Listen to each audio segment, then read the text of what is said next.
Hello everybody, my name is Tony Rosetti and I'm here today to give you some insight on how to disassemble the Mossberg 935. This happens to be a turkey gun. All 935s disassemble the same way. The first thing you really want to do whenever you pick up a gun is to make sure it's empty. When you're cleaning guns, taking them apart, you always want to have some good eye protection. There's little parts and springs and things that can hit you in the eye. You just want to be careful, protect your eyesight.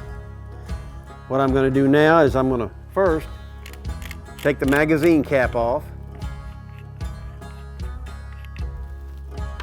Now, one thing, if you're not familiar with the gun, and I have guns that I'm certainly not familiar with, I'm going to set my parts that I take off in a chronological order that they came off back in the gun, okay? Sometimes these are very tight. They're part and partial to, I use the bolt. If I get my thumb out of the way of it. Piston and piston seal, that's just part of it. That's what you would clean out, get you a wire brush, 4/0 steel wool, get that carbon buildup out of that. Okay, so once you've taken the piston out, you've got the spacer, pusher, spring, and forearm retainer.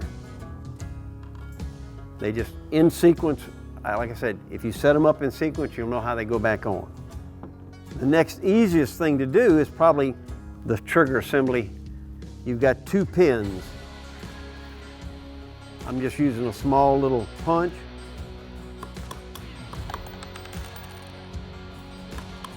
And you really do want to have a clean workspace so that if these fall somewhere and fall, and they'll fall as far away from you as they can if they will. Trigger assembly is all one piece. It's a carrier that throws the shell back up into the chamber for you. Toothbrush, clean the carbon off of that. That's all that is required of that. Now, you're going to take the bolt assembly out. I'm pulling the operating handle, that's called, pulling that out. I'm just going to ease this forward with the back of my thumb. This is in 2 pieces. The bolt and the bolt carrier, these just attach like that. That should be flush right through here. Sometimes this little pin gets out of whack and you just need to push it back flush.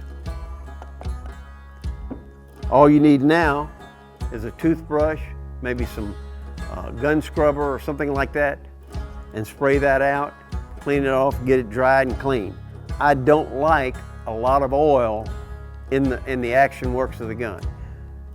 It causes several things. One, it gets gunked up, it becomes grease.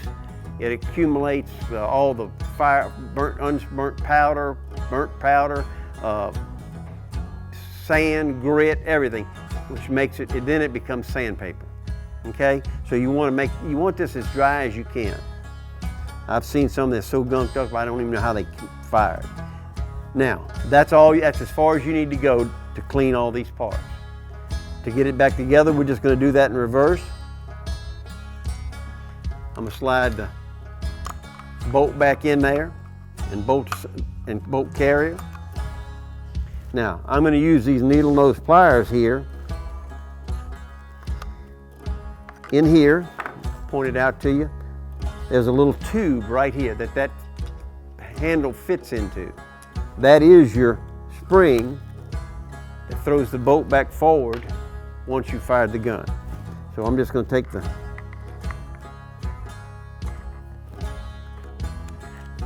put that in. I'm going to put the operating handle back in. It just snaps in. I know that I've got it in place. I'm going to put the trigger assembly back in. It just slips right down in there. You want to make sure it's flush against the back. These pins,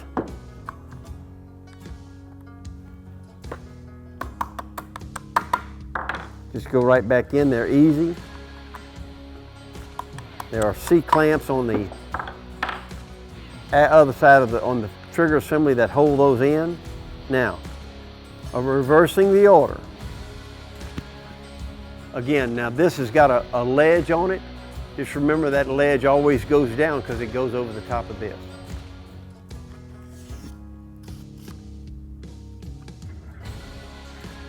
Four-in support, spring,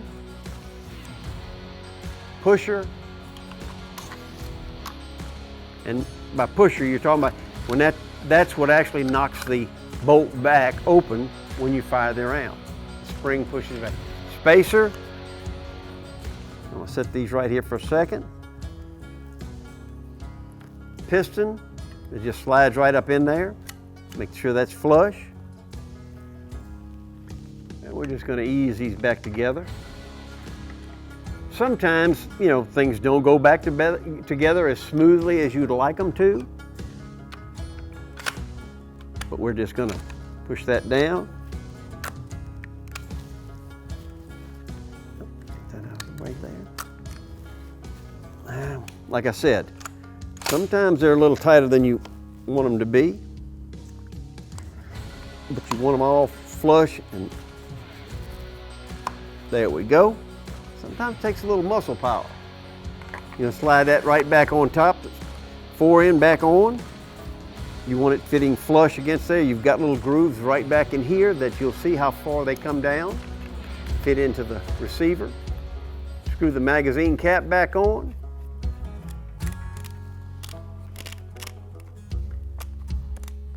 And now hopefully you have got a clean 935 Mossberg. Hope that helps y'all. I enjoyed bringing it to you.